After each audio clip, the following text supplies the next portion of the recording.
So, hello mga property investors! Welcome back po again sa aking YouTube channel. So, para sa video na ito, pag-uusapan natin ano ba yung mga forms and requirements para makakuha ako, makapag-reserve ng unit dito sa Urban Deca Homes Ortigas. Yan. So, marami nagtatanong sa akin, may mga nakita na akong mga units. So, paano yung process ng pagre-reserve sa Urban Deca Homes Ortigas? So, tunghayan po natin.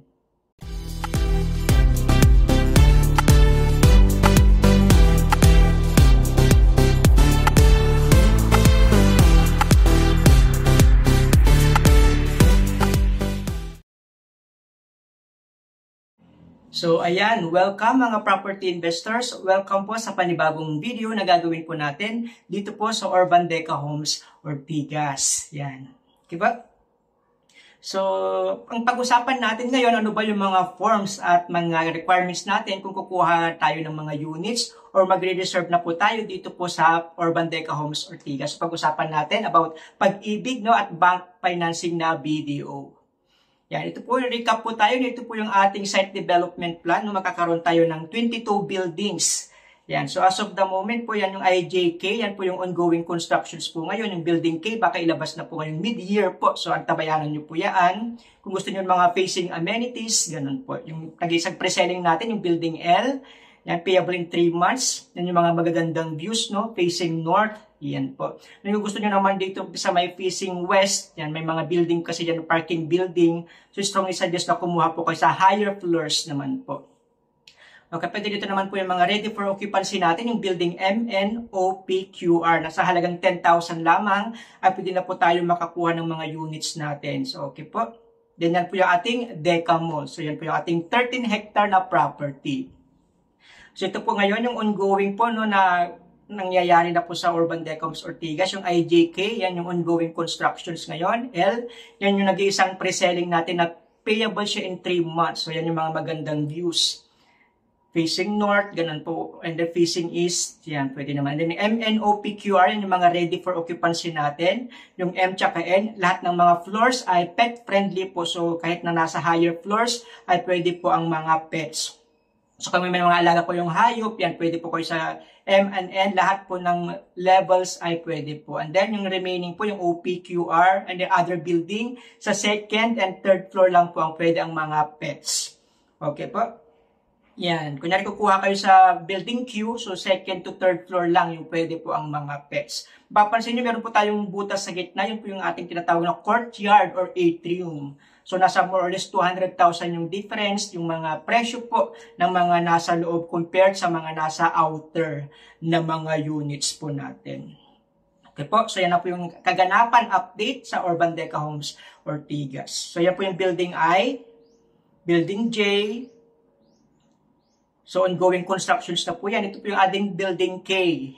Yan, sa tabayanan po yan, baka lumabas na po ngayong June or July, ngayong year po. So, kung gusto niyo ng mga facing amenities, yan, i-prepare niyo na po yung mga requirements po niyo mamaya. Yan yung building L, nag-iisang pre-selling natin ngayon. Color green din po yan. Ito yung building M natin na lahat ng floors ay pwede po ang mga pets. Okay po, kahit anong floor po kayo dyan ay pwede po ang pets. So, yan yung building M natin, likod ng clubhouse. Ito yung N po. Pet-friendly din po yan. So, dito ako ngayon sa clubhouse na kumukuha ng video. Ito yung building O po natin, second to third floor ay pwede po ang mga pets. So, color blue yung building O. At syempre, katabi po niya yung building P na color blue din. And then, Q and R, yun po yung ating mga orange or yellow po na mga building. So, second to third floor ay pwede po ang mga pets. So, ito na po yung update dito po ngayon sa Urban Deca Homes Ortigas. And then, sa may gitna po, dyan po yung ating amenity park. So, I'm inviting everyone, pasyal po kayo dito po sa Urban Deca Homes Ortigas.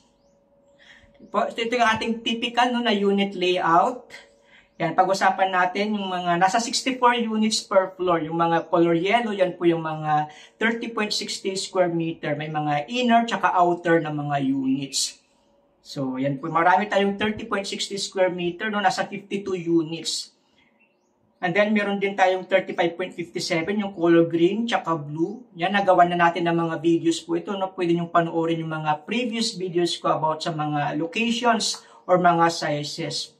Yung type C natin, yan lang yung mga inner units, outer units, yan ganun po. And then, yan po yung 3-bedroom natin, yung color red. Okay po? So, yan po yung ating typical unit layout. So, nakaraang video, gumawa na po tayo, no? Kung kunyaring pasok naman kayo sa monthly payment. So, yan, pwede nyo pong panoorin. Nilalagay ko lang din po siya sa may description box below. Kung okay naman sa inyo yung monthly payment, yan. At kung okay naman din sa inyo yung salary, kunyari pasok naman yung salary requirement nyo, at gusto nyo namang malaman na kung ano yung mga forms at requirements, so tatalakayin po natin yan. Panoorin nyo po hanggang sa dulo po. So, yan mga computations ng 2-bedroom na 30.60. So, default viewing po tayo no, sa mga previewing po tayo sa mga default units. Kung gusto niyo makita yung mga inner and outer ng mga 2-bedroom, 3-bedroom, yan. And then kung gusto niyo may specific units yan, may mga prepare lang po kayo 2 months payslip nyo, certificate of employment with compensation, at 2 valid ID. So, tawag lang po kayo 0936-899-2683. Available ako sa Viber, sa WhatsApp, Telegram, through call, through text. Again, 0936-899-2683 para makita na po natin yung mga units. So, pag-usapan natin ano ba yung mga forms and documents na kailangan ko para makapag-reserve na ako ng unit. So, pag-usapan natin, dalawa lang, no? Pag-ibig, tsaka bank financing na BDO. Kasi sila yung mga mabababa, yung mga interest. So, pag-usapan po natin. Kailangan kasi pag nag-reserve tayo ay complete requirements na po. So, mas pinababa na po ang requirements natin, no? Or mga interest rates sa pag-ibig, ginawa ng 6.25%. So, again, yung mga requirements at forms natin, kailangan kumpleto po bago tayo makapag-reserve. So, applicable ang mga pag-ibig po no, sa 10,000 lang na makapag-move in na po tayo. Applicable lang to sa mga pag-ibig members. Kung kunyaring may mga ready for occupancy na tayo, gusto nyo nang lumipat, so 10,000 lamang po yung i-down po natin. So, paano ba mag-apply ng pag-ibig housing loan? Ang kagandaan, wala na pong hassle, no? Kami na po, or may mga pag-ibig officers na po tayo nagagawa po sa ating mga documentation. So, ipapasa na lang po natin yung mga forms at requirements po natin. Okay po, so gumawa na ako ng blog site, no, papuntahan nyo na lang po, nilalagay ko na lang din po siya, nasa screen na rin po, yan, bestcondoinvestment.wordpress.com. So para hindi na po kayo mahirapan, so puntahan nyo na lang po yan, andyan po lahat ng mga forms at requirements. Okay po, so bestcondoinvestment.wordpress.com. Okay po, once na in-enter nyo po yan, papasok na po tayo sa aking ginawang blog site, which is yung Best Property Investment PH. So makikita nyo sa project location yan, sa may Pasig City, yan po yung Urban Deca Homes Ortigas para makita nyo po yung mga update or ang mga information po about sa Urban Deca Homes Ortigas. Under UDH Ortigas, yan meron tayong price list as of February 2020 for yung availability and then yung computations po, no, yung 2-bedroom 30.60, 35.57, 42.07 na 3-bedroom. So, andyan na po lahat yan para po tingnan nyo na lang po kung kunyaring saan suitable po. Kaya din yung mga availability, kung makikita nyo na rin po yan kung yung mga, may mga paborito ko yung mga units. Yan. And then meron tayong forms and requirements, no? Pag-usapan natin yung pag-ibig tsaka BDO po. Ayan, click natin yung pag-ibig. Kung locally employed po kayo, ito po yung mga requirements po natin kung nandito lang din po kayo sa Pilipinas. Yan po yung mga kailangan po natin, no, para makapag-reserve. Again, complete requirements po tayo bago tayo makapag-reserve ng unit dito po sa Urban Deca Homes Ortigas. Okay po. So, yun yung mga requirements natin. Ito yung mga basic na requirements, no, pero mas elaborate natin para maintindihan nyo na rin po. Yan, usually meron tayong at least 24 months na contribution sa pag-ibig. And then yung letter of consent, manggagaling yan sa atin para papirmahan nyo po sa HR or yung in charge ng salary po ninyo. And then yung form 2316, kung sumasahod ko yun ng 75,000 and up. Okay po? Yan, ito po yung ating principal buyer na requirements. So, kailangan natin ng 2 valid IDs. Kailangan lang na ilagay nyo ng 3 specimen signature. No? So, i-xerox nyo lang po, laking sample po yan. Then, lahat ng mga IDs nyo, permahan nyo po ng 3 beses po sa gilid. Yan. And then, kung may 10 ID kayo, yan, i-xerox nyo na rin. Lagyan nyo na rin ng mga 3 signatures po ninyo. Sa UEC natin, Certificate of Employment, kailangan certified, no, na stamp ng company po natin. At least 3 months yung validity. Yung 2 months payslip natin, kailangan certified din ng employer po natin. And then, yung Form 2316, yan, kung sumasad ko yung 75,000 and up, kunin nyo na rin. and then yung ESAB natin, at least 24 months na contribution natin sa pag-ibig. So nakukuha naman through online ito. So 4 pieces, 1 by 1 ID photo. Yan, marriage certificate kung kayo po ay kasal, ganun po. Then birth certificate kung single lang din naman po kayo. Then 10,000 reservation fee para sa 2-bedroom, 15,000 naman para sa mga 3-bedroom. Yung post-dated checks natin, kailangan din po, kung kunyari kumuha tayo ng mga with down payment, no, kunyari pre-selling. So, kailangan din natin kumuha ng PDC. Kung wala kayong PDC, pwede pong humiram sa mga kakilala po ninyo. Hingan nyo lang po ng authorization letter at 2 valid ID. So, yan po yung para sa principal buyer po. Kunyari may asawa po kayo, yan, kuhanan nyo na rin siya ng 2 valid IDs with 3 specimen signature din. 4 pieces, 1 by 1 ID photo at marriage certificate. Okay po. Yan. So, ito yung mga locally employed.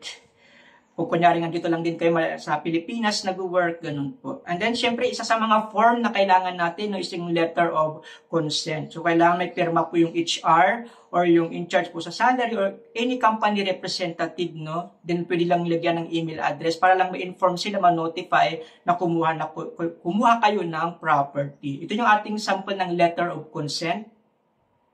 Yan. Sa mga lines, nilalagay nyo lang po yung date and name ng company tsaka address ng company po ninyo. Okay, so pwedeng i-download po yan. Pwede ko rin pong i-email itong letter of consent o lahat ng mga forms na kailangan po ninyo. Yan, yung mga company name at address po. And then yung company name nyo ulit, employer nyo din. Yan, pirmahan nyo po. And then received by company representative as much as possible yung in charge sa HR nyo or sa may nagbibigay ng salary. Yan pwede niyang lagyan po ng kanyang email address. So yan po yung mga kailangan natin, mga requirements kung kayo ay locally employed. Okay po. Yeah. So pirmahan nyo lang po, yung kailangan niyan is original signature. Hindi po yan pwedeng scanned copy. Hindi pwedeng Xerox, ganun po. So, just put date, company name and company address that someone from HR salary company representative sign below. She can put email address. So, meron na rin po yung instructions po, no? Yan po yung mga requirements natin sa pag-ibig.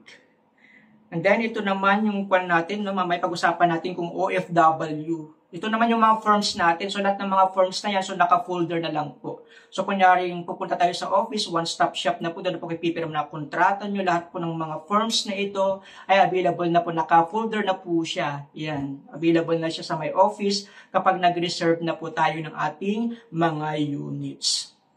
Okay po. Yan. Pag-usapan naman natin kung kunyari kayo ay working abroad ng mga OFW or seafarer po, mga seaman, ganun. Ito naman yung ating mga requirements, no? Principal buyer, working abroad. So, kung kayo nasa OFW, kasi marami akong mga clients na OFW.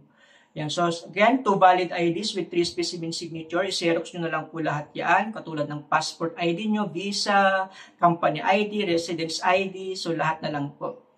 Kung may TIN ID po kayo, kailangan natin yung TIN. Yan, 3 signatures din. Pa-Xerox nyo na lang din and 3 signatures. Okay, sa entry exit stamp, kung meron kayo, itinerary ticket, yan. Sa mga seafarer ay seaman's book po ay pwede na po. Then yung overseas employment certificate, yan. Kailangan 3 months validity no pagkuha nyo at kailangan may certified or stamp ng company po ninyo. 2 months payslip or salary certificate kasi yung iba walang mga payslip, so salary certificate kailangan certified din. And then latest job contract nyo dapat English translated kung meron man po. At syempre, yung 24 months contribution natin, nakakuha naman yan online. And then the usual, yung 4 pieces, 1 by 1 ID photo na white background, and then marriage certificate kung kayo po ay married po, birth certificate kung single, and then consularized SPA. Kailangan na rin po yung consularized, no, na SPA bago tayo i-reserve yung unit natin. Again, sa pag-reserve, kailangan complete requirements po tayo, no, para makapag-reserve tayo. Kung kulang ng isa, ay hindi po may i-reserve yung mga unit po natin. Okay po, yan, may SPA form din, mamaya makikita natin, isa-isay natin yung mga forms.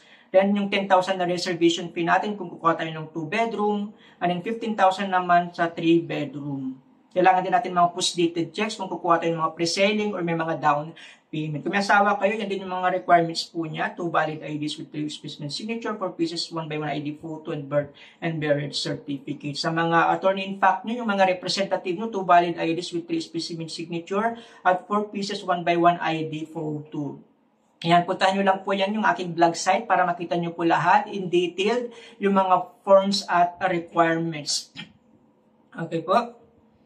Yan. So, ipapadala nyo lang po yung lahat ng mga requirements nyo and forms sa inyong mga representative, no, kasama na ng consularized na SPA. Sa mga seafarer naman, kunyari mga seaman kayo, yan, notarized SPA form is okay na po siya since sea-based client naman po kayo. So, forms needed upon resignation ay reservation na pwede po tayong i-email ko yan, no? Or pwede nyo i-download mamaya. Makikita nyo ba yun sa may baba at makikita natin. Isa-isahin po natin yung mga forms. Ipadala nyo po sa representative nyo para siya po yung magdala po dito sa office. Ganito yung mga forms natin, no? Kung local employed lang kayo, dito lang po siya. Pero ito ay ipapadala po natin through email or pwede nyo pong i-download po lahat dito po. So, yan yung mga mga forms natin na kailangan. So, note, yan, may makikita naman tayo kung kunyari nilagay 2 pages. So, baliktaran po yung printing, no? Yan, kunyari yung 2 pages natin is yung buyer's loan application sheet. Yan, 2 pages. Kailangan natin ng 1 set. Set, ibig sabihin yung kung ilang copy. Yan. So, meaning ng 2 sets ay kung ilang copies po.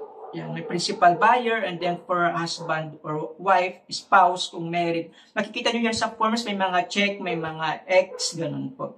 So, baliktaran, meaning pag nag-print po kayo ay back to back. Like yung option agreement natin, page 1 sa front, page 2 sa likod ng bond paper po. So, yan yung mga 2 pages natin na baliktaran. So, ganun din yung printing po natin para po maganda yung pagkakaayos po ng ating mga forms.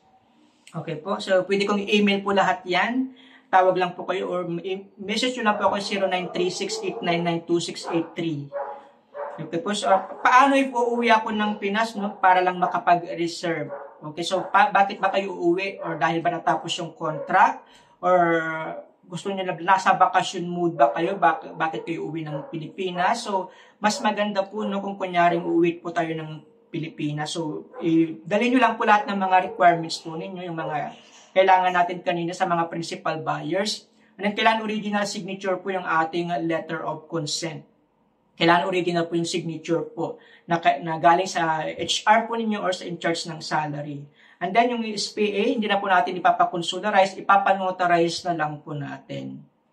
Since dito naman kayo sa Pilipinas. And then, syempre, kailangan din ng photocopy ng e-ticket ng flight nyo. And then, yung update contract, no, kung kunyaring natapos na ba kayo, nag-renew ba kayo, so kailangan may advance copy na rin po kayo. O kung hindi naman, kaya nagbakasyon lang kayo, yan, pwede nyo pong dalhin lang yung mga requirements, yung mga contract po natin, mga old or mga previous na contract, kung hindi pa naman nag-expired.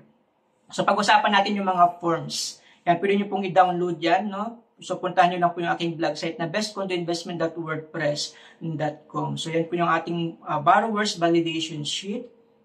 Yan, mamaya medyo i-discuss din natin yan, no, para magkaroon kayo ng idea. So, yan, i-download nyo na lang po yan lahat.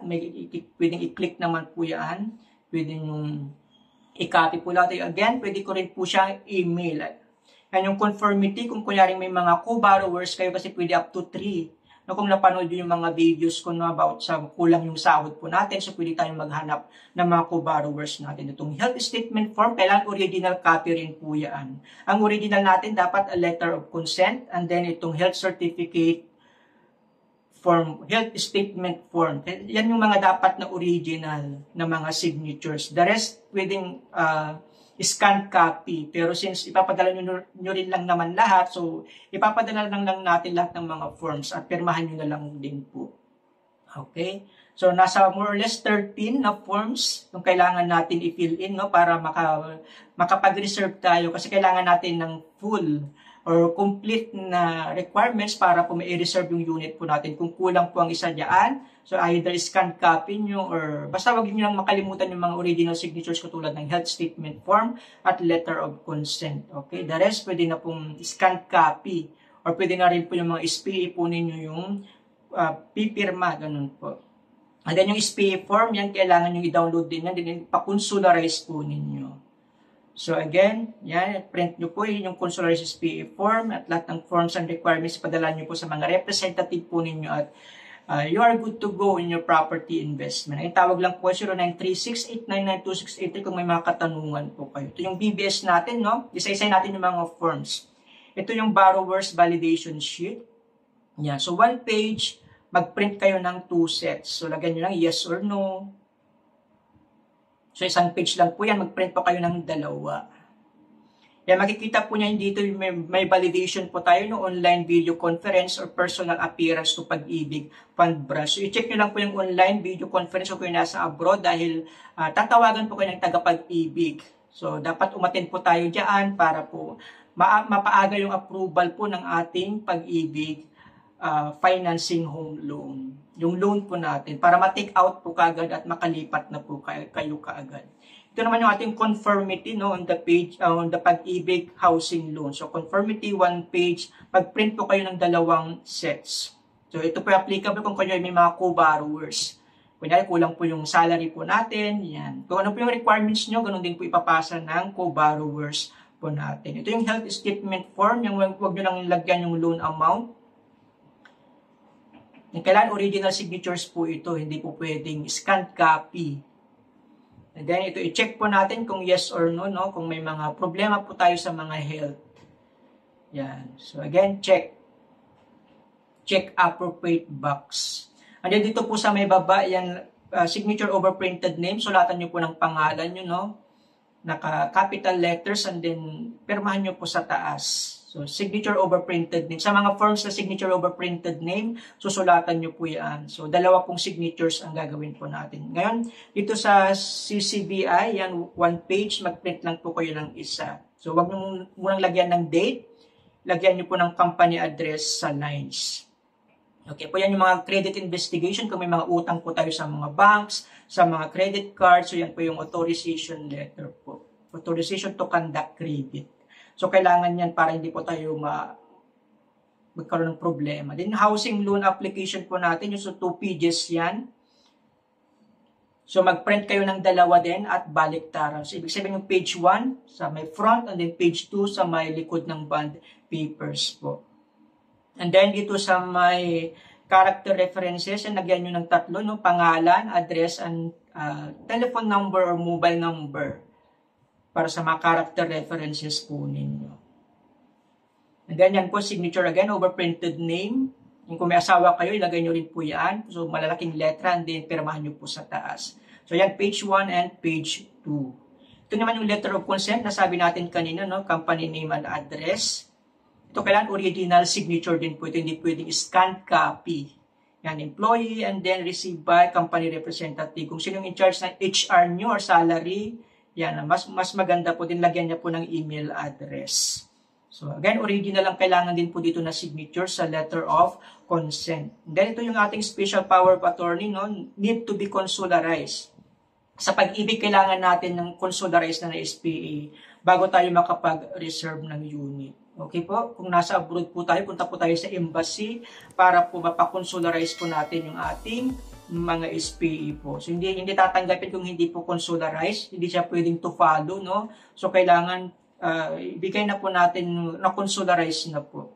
At ito naman yung ating BI from 1904, kailangan natin yung TIN ID natin. Kung may TIN ID na po kayo existing, yan, ilagay po nyo yan. Kung wala pa po, ay pwede po magpagawa po dito, nasa more or less 300 pesos. Kailangan natin yan dahil kukuha tayo ng mga property para sa real estate property tax natin. Yan, may mga check na po yan. Kung ano po yung mga check, yan po yung mga pirmahan po natin. Again, pag signature over printed name, pangalan nyo, and then signature sa taas po. Yan, so may mga check. So, yan na po yung form natin. Ito naman yung buyer's loan natin, So, 2 pages din siya. Mag-print lang ng isang set na baliktaran. Yan. So, again, kailangan natin ng TIN ID natin or TIN number. Kung wala pa, kailangan natin magkaroon or magbukas or mag-open or paano ba yun? Magkaroon dapat tayo ng number. Okay po? Yan yung remarks. Basta lahat ng mga check, yan po yung lagyan po natin ng mga informations po. Ito naman yung page 2 niya, Yan sa billing address, lagyan yung billing address niya, then sketch. Pwede po yan dito sa Pilipinas. Kung kanya dito naman yung billing address nyo na gusto nyo po dito, yan, sketch nyo kung paano yung papunta sa inyo or papunta sa billing address. And then dito sa baba yan, may mga check na po, kunyari yan yung principal buyer, then yung spouse nyo sa may X. So again, pag printed name, sulatan nyo ng pangalan nyo din signature po sa taas. Okay, ito naman yung buyer's undertaking natin, no? 1 page lang siya, pero mag-print po kayo ng 4 na set. So, yung pangalan nyo, and then yung address. Okay po. Yan, yan. Pirmahan nyo lang po yan. Address nyo po dyan sa abroad. Then, yan po yung certificate of acceptance. Yan, pangalan nyo, and then signature, address. And then yan, may mga check, buyer, TIN number. Kailangan natin yung TIN number po natin. Again, kung wala pa po, mag-apply po tayo ng TIN number. So, bayad lang po tayo more or less 300 pesos para po sa real estate property tax po natin. At syempre, kumuha kayo ng properties, million din yan. So, kailangan natin yan. And ito naman yung Deka Homes guidelines natin, no? Yeah, may buyer lang, tsaka buyer's spouse. Parang information po yan about Deka Homes guidelines. And then yung option agreement, yan, 2 pages. 4 sets na baliktaran po yung ating printing. Yan, pangalan and then address. And then sa baba, pirmahan nyo lang po. Yan, sa may check, principal, buyer, spouse, yung X. Diyan po na banda rin po yung pagpipirma po ninyo. Basta kung saan po may check, yan. Kung hindi nakalagay ng signature over printed name, pirma lang po, wala ng pangalan. Okay, paano naman kung BDO? So, napatapos na tayo sa pag-ibig. Yan. Paano naman kung kunyaring BDO yung kukunin ko, no, ayaw ko hindi ako pasado ayaw ko ng pag-ibig, gusto ko ng BDO. So pag-usapan natin para sa mga first-time borrowers. So recommended for bank financing ang BDO dahil as low as nasa 6.75% interest rates. So ito yung ating mga initial requirements, no? And which is mamaya i-discuss din natin ng medyo mas detailed pa po. Yan. So again, dun sa ating blog site ulit, no? Punta lang po tayo sa may bestcondoinvestment.wordpress.com. Diyan puntahan po natin yung forms and requirements. Punta tayo sa may BDO financing. BDO bank financing. Yan. Ito yung ating mga requirements, no? Mapa-local or employed. Or OFW, locally employed or OFW. Yan po yung mga standard na mga requirements po natin. Yan, 2 valid IDs, 3 months payslip. Yan, pwede nyo rin i-download po yan kung kayo principal buyer. Yan, hanggang sa baba po yan, meron na rin authorization po dyan. So, parang if I'm not mistaken, nasa 6 na page po yan. And then, kung may co-borrower kayo or spouse, yan, i-download nyo na rin. And then, yung C6 loan administrator. Yan, pwede nyo pong i-download. And then yung special power of attorney, yan, pwede pong to follow no, yung consularize kung kanya sa abroad. Yan, ito yung mga for working abroad naman, no? Print them and signed and give it to your attorney. In fact, here in the Philippines, she will bring them in the office together with the requirement as follows. Again, yung IDs natin with 3 specimen signature, yung may mga passport kayo, visa, resident ID, SSS, TIN number, driver's license, OWA ID. Lahat po ng ID na meron po kayo, nagpirma nyo po ng 3 beses po sa gilid. Yan yung overseas employment contract natin. Kailangan certified, may stamp, certificate of employment with compensation, certified at within 3 months yung validity po. Salary certificate, if meron, 3 months payslip, certified unless electronic payslip. Then, yung birth certificate, 4 pieces, 1 by 1 ID picture na white background para sa principal and spouse. 25,000 yung reservation fee natin. And then, sa post-dated checks, yan. Kung may kumuha tayo ng mga, may down payment ng mga properties, kailangan natin ng mga post-dated checks. And then, kung wala kayong PDC, pwede po sa may authorization letter ng may-ari at valid IDs niya na may 3 specimen signature. Sa consularized SPA po, yan, okay to follow po siya within 3 months after reservation. Pero dapat during reservation, may present kayong email or present any copy that you have appointment from embassy regarding the consularization ongoing. Yan. Okay po, so print and sign them accordingly. Dinipadala nyo po yan. Okay to follow after 3 months of reservation. So, padala nyo lahat ng forms at requirements nyo sa attorney. In fact, yung representative po ninyo dito sa Pilipinas, and you're good to go in your property investment. Again, tawag lang po 0936-899-2683. Available po sa Viber, sa WhatsApp, Telegram, through call, and through text para po masagot po natin yung mga katanungan pa po ninyo. So, yan na po yung ating mga forms at requirements. Sana po napanood nyo po hanggang dulo. So, yan, ready na po kayo makapag-reserve, kumuha ng mga units dito po sa Urban Deka Homes, Ortigas. Yan. So, start owning your tomorrow today. Yan, kung kayo nangungupahan ngayon, may kumikita naman kayo ng nasa 50,000 to 63,000 at kaya naman ng monthly budget nyo, monthly income nyo para monthly amortizations, no? So, wag na po kayong mag-rent, kumuha na lang po kayo ng property dito po sa Orbandeca Homes Ortigas. So, 10,000 lang sa pag-ibig, pwede na po tayo makalipat within 1 to 2 months. Okay po? So, yan, I'm inviting everyone na puntahan po natin itong Orbandeca Homes Ortigas para gawin po nating investment or pwede nating paupahan o gawin nating residential purposes po natin. So, napaganda po ng ating location, no? Napaganda po ng ating property dito sa Orbandeca Homes Ortigas. Tataas na po yung mga value, lalo na magkakaroon tayo ng MRT Line 4. So, wag niyong kalimutan i-click ang subscribe at ang notification bell para updated po kayo palagi sa lahat ng mga upload ko po. Maraming salamat at God bless everyone! See you po dito po sa Orbandeca Homes Ortigas.